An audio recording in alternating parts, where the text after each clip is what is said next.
the frame of their own confession, the Torah is still good. So they try to work within, going beyond that. On the top of that, I want to say, like, you remember the story of David and Nathan, yes, Prophet Nathan? And when David sinned against Uriah, Bathsheba, so months later, God sent Nathan to David. But Nathan, what did he say? He didn't condemn David right away. So he brought him a story, fairy tale, of a rich man and a poor man. So when David realized whose fault was it, he was so angry at the rich man, he pronounced judgment upon him. We could read the Bible, it was very loud probably, and angry. And just in time for Nathan turned and said, you are the man, because you did this and you did that. And what produced it? It's repentance. And David repented. I mean, I think he knew it for at least 9 months. He sinned against God. Right. But it took him 9 months, and that story. So I try to present the same environment, to put Muslim in the same environment. You're caught by surprise, and you face the truth now. You cannot escape. Because my problem with Muslims, dealing with the Muslims, is they try to escape from the back door, so to speak, all the time. Especially if they know something is coming. They use any opportunity from me. The few or the majority try to do that? Well, I was under the impression basically that there would be an actual curiosity of wanting to find out, because I think some of the Muslims that I know are really somewhat in doubt about their faith. So for them it's very easy to them. Then I'm using this method to all sorts of Muslims. Oh, okay. All sorts. It's not only for well, I think that we're going to touch on that later. Anyway. Yeah. Okay, great. Is there any additional tool that I could use to reach my Muslim friends? Well, this new approach. Yeah. Well, basically, I have almost the entire library with me when I go on the street, and the reason is because I'm bringing books like I need, and I suggest you to have it, the Quran in Arabic and in English, and it's better to have it in the tafsir, which is a commentary on within the same book. Mm-hmm. And I'm using, for example, the book was produced in Saudi Arabia and approved by King of Saudi Arabia. So that's, no Muslim could say, well, that's not exactly, it's wrong Quran, a wrong translation. I mean, that's many times before I heard that. They have one of the door to escape it to saying, well, you don't know how to read Arabic and you use translation, it's not exactly, it's, so it's not the Quran. So it's different meaning. So I'm using this big Quran, thick one and a heavy, just in order for them to not to have a door to escape. Then I have to have my Old Testament, or call it Tanakh, in Hebrew and English. Not only Torah needed, because as you watch my presentation, I use the Torah and then I use the Tanakh to bring message of Christ. So I have to have this book. Plus I have my booklet as a tool to use it when I talk to Muslims. I rarely use anything out of my memory. I prefer not to quote anything from my memory. I prefer to use what's called show and tell, because it works very well. Right. Before I quote it, and it didn't work well. So it's all what I have right now is based on experience, dealing with them, many of them, in different environments. So I have my book, a booklet what's called it Muhammad Was Right, and it's my method basically explained there. When I have also teaching material. When I presume you have, if you have a DVD, you're gonna end up with the material alongside. Plus, I use also the book I published before, the Quran Bible comparison, just to draw stories from. I could use the same booklet as well, but sometimes I feel like to use a book, because when you show them and let them read something, or sometimes I just read a story from the Quran and from the Bible as well, but sometimes I just use a book. If they said, well, I don't know about translation, I said, okay, no problem. And I just put book down and bring the Quran in. So I have to have these books. Not necessarily I have to show them up front, but I definitely must have it with me, just in case of somebody will try to question the authenticity of source. Well, I understand there's various translation. Is there one that's better over the other? Is there one in particular you would suggest? Yeah, I prefer to use Mohican translation. Usually I go to website and you can see it in searchthetruth.com, I believe. And they have about 4 translations. I prefer this one because I have embedded tafsir or explanation in it. And another thing I want to add, I have another 2 books, but they're optional. I use one of the book of Hadith or Things of Muhammad. I use basically, I purchased the 3 books of the 3 volumes to use 1 volume in order to use only 1 sentence. And I can see that passion of yours. I mean, to come. Well, again, I did have it before in the written form in a booklet. Right. It didn't work well because I've been questioned immediately, saying like, no, it's wrong interpretation. Well, I have to show them, and then I have to use another one, which is Dead Sea Scrolls booklet, and only for 1 line. But Dead Sea Scrolls could be purchased easily online. I think it's still available online. Sometimes I order it because when I have my seminars, I give Christians who wants to use the method. I give. I'm not going to give it. Well, I could give actually a Quran, but it's easily could be taken from any mosque for free. I was just going to ask, actually. Yes, it's free. So, Tanakh, I have a very good Tanakh been donated to me, to my ministry. So I will supply Tanakh. I will supply some of the limited copies of the Dead Sea Scroll manuscript, and of course my booklets and book as well. First come, first serve. Yes, I'll supply last. Yeah, I'll supply last, of course. Listen, Alex, I have co-workers, as I mentioned before, that are Muslims, that I've befriended, Muslim neighbors and so forth. Now, do you suggest then that I just call them up, have a really big party, have them all over, and show this video?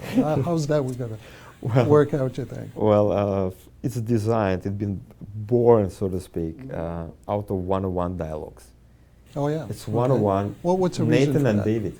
You remember Nathan and David? All right. So you have to create a situation with the person without any peer pressure from his friends or family member will face the truth and have a chance to accept it. So sometimes on the street I can't control it. They come, let's say Saudis are coming by 2s, most of them. Right. So I have 2 people, sometimes 3 or 4 people coming to me.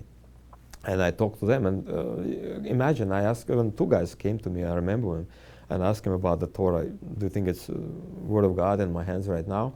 And one said, yes, Saudi, Sunni Saudi. He said, oh yeah, of course it is.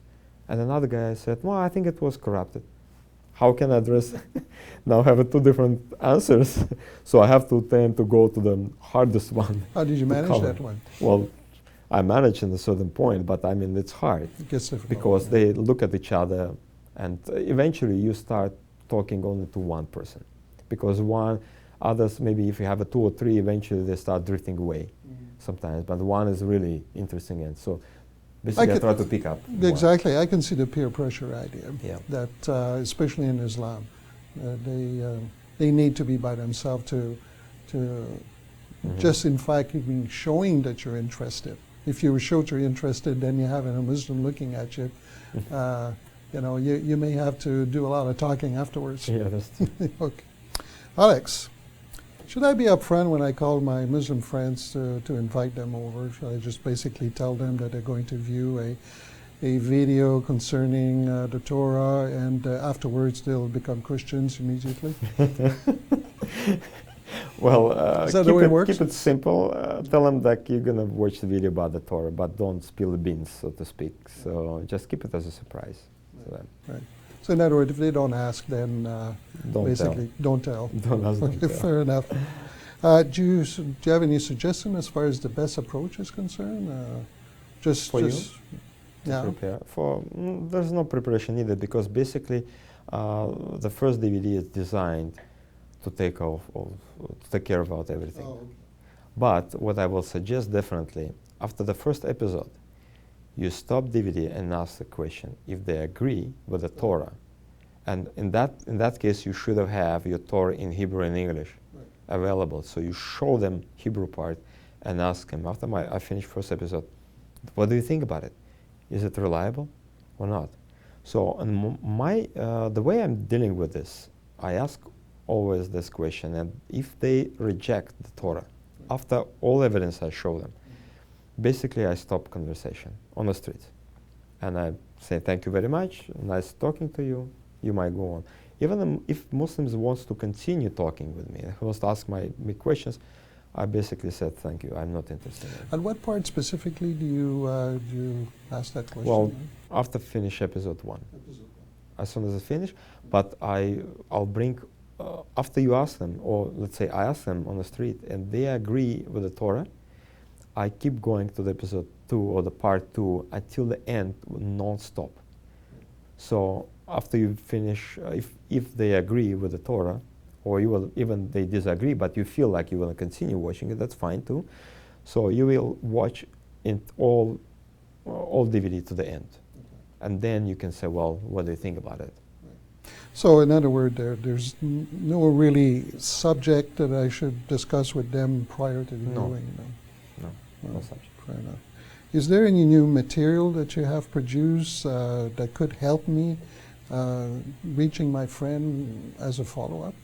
Well, basically, as I mentioned before, I have a booklet, Muhammad Was Right, publish it, and I have a Quran-Bible comparison, which is lengthy document, the book, about almost 500 pages, comparison between Quranical story of Adam with the biblical story of Adam, Quranical story of all the prophets with the biblical story of prophets. So it helps to see difference, and I hope it will help them to understand the gravity of situation, where the Quran is actually at fault here.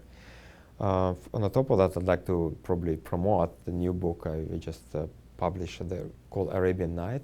It's summary of the method and all and our that's books. The one over there, yeah, right? exactly. Right. So that's the book I'm talking to. So it's basically, it's fictional story of the time of Muhammad, with the people who've been with Muhammad, witnessing him, heard him speak, and etc., and their reaction. But it's, of course, it's based on the Hadith and the Quran, and of course the Bible, and bring it in. It's like written like a fiction. It's fiction. It's easy to read. Yeah, that was my concern, to make all my book and booklets and my methodology put in something which is easy to chew and swallow.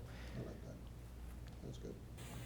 Alex, does your ministry offer additional courses that I could, get more information as I'm expanding my knowledge about Islam? Yeah, actually, I give a number of courses to churches or to individual Christians who wants to know more. One of the course I suggest, it's what I call it Global Torah Change Conspiracy Theory. What I do in this course, and also I use it on the Muslims. Let's say if the Muslim reject the Torah, but he's my friend, and I stick with him, or stuck with them, so I will use opportunity to say, okay, maybe you're right, and the Torah was indeed changed by the Jews. Let's explore it. Let's see when could it be done, what could be changed, and etc. So I have about probably 2 hour slides, rolling slides to show, and at the end you understand it's impossible to change the Torah, never mind New Testament, and etc. So that's one of the course.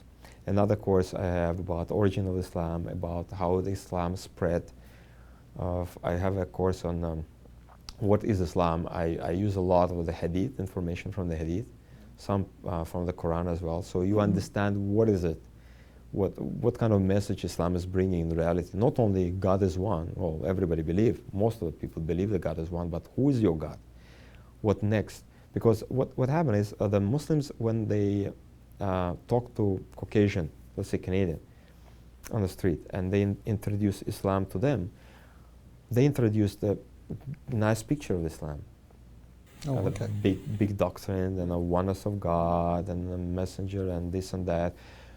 But in reality, as a Canadian, for example, become a Muslim, he will be immersed into the culture of Islam, and he will learn more about Muhammad and more of the teaching from the Quran and from the Hadith a lot.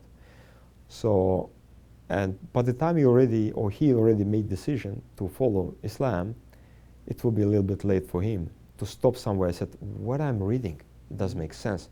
So in that specific course, I bring these side issues that are hidden up front to show them what Islam is teaching, what Muhammad was preaching, what Allah supposedly saying. Right.